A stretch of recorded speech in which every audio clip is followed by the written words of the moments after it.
History is filled with great men. We often imagine them born to power.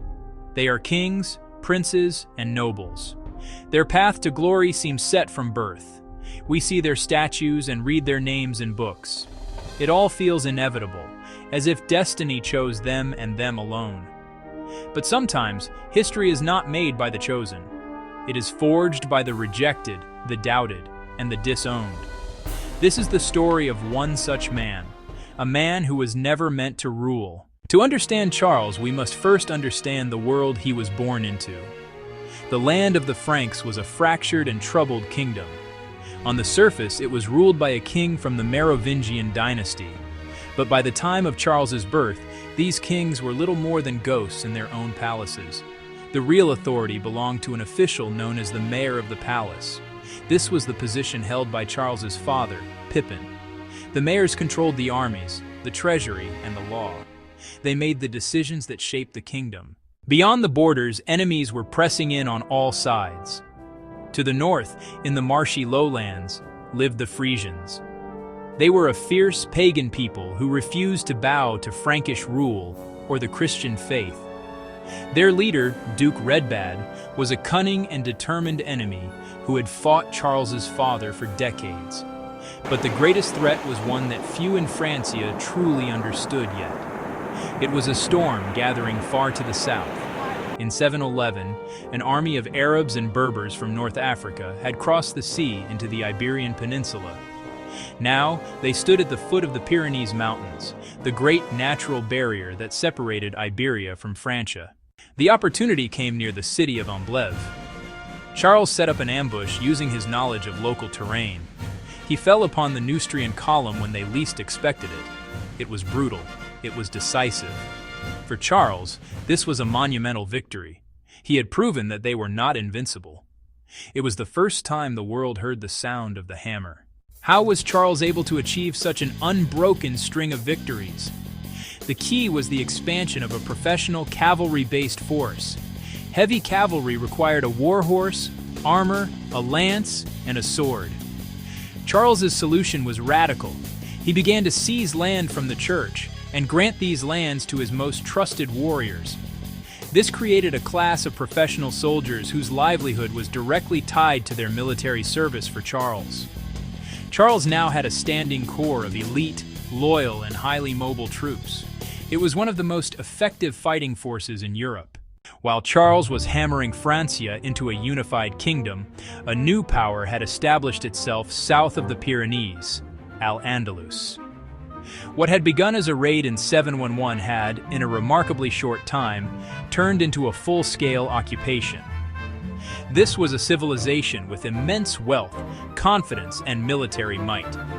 Learning, trade, and power that rivaled the great cities of the Middle East.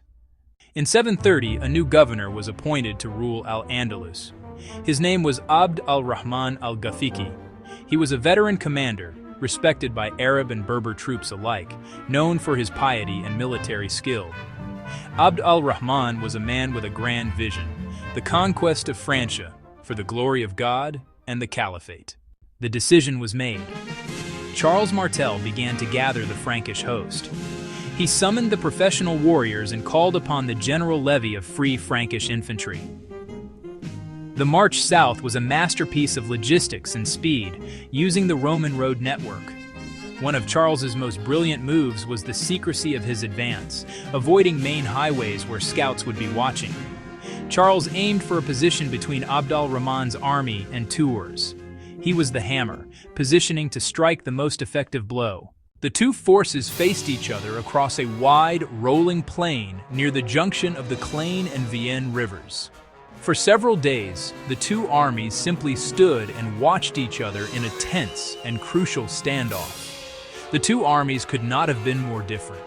Abd al-Rahman commanded a force built around offense, while Charles's army was built for defense. The battle began with the thunder of hooves. Abd al-Rahman launched his heavy cavalry in massive, repeated charges against the Frankish line. The Umayyad horsemen crashed against the Frankish shield wall like a wave against a rock. But the Frankish line held. Arab accounts call them an immovable glacier, a wall of ice that could not be broken. Charles was everywhere along the line, encouraging his men and holding the formation together by force of will. For hours, the Umayyad cavalry charged, broke, retreated, and charged again, yet could not punch through. A rumor swept through the camp. The Franks were attacking the baggage train. A large contingent broke off to defend their loot. In this moment of chaos, as Abd al-Rahman tried to restore order, he was struck down and killed. His death was the final, decisive blow. As dusk fell, the entire Umayyad army retreated to their fortified camp. When the sun rose, the Franks looked out across a silent field. The camp was empty. Under cover of darkness, the remnants had fled south, abandoning everything. The invasion was over. Charles Martel had stood against an empire and held the line. The hammer had fallen. Charles continued to rule as undisputed master of Francia for 9 more years, using his prestige to further consolidate power. He never stopped fighting because his power was built on constant victory. When he died in 741, he divided the kingdom between his sons, just as a king would. The bastard was now founder of a new royal line. He was born an outsider, thrown in prison and left for dead. Through sheer force of will, military genius, and political ruthlessness, he clawed his way to power. Charles Martel's story is a testament to the power of a single, determined individual to shape history. The rejected son had become father of a dynasty, and in many ways, the grandfather of modern Europe. The hammer that shattered old structures and forged a new order.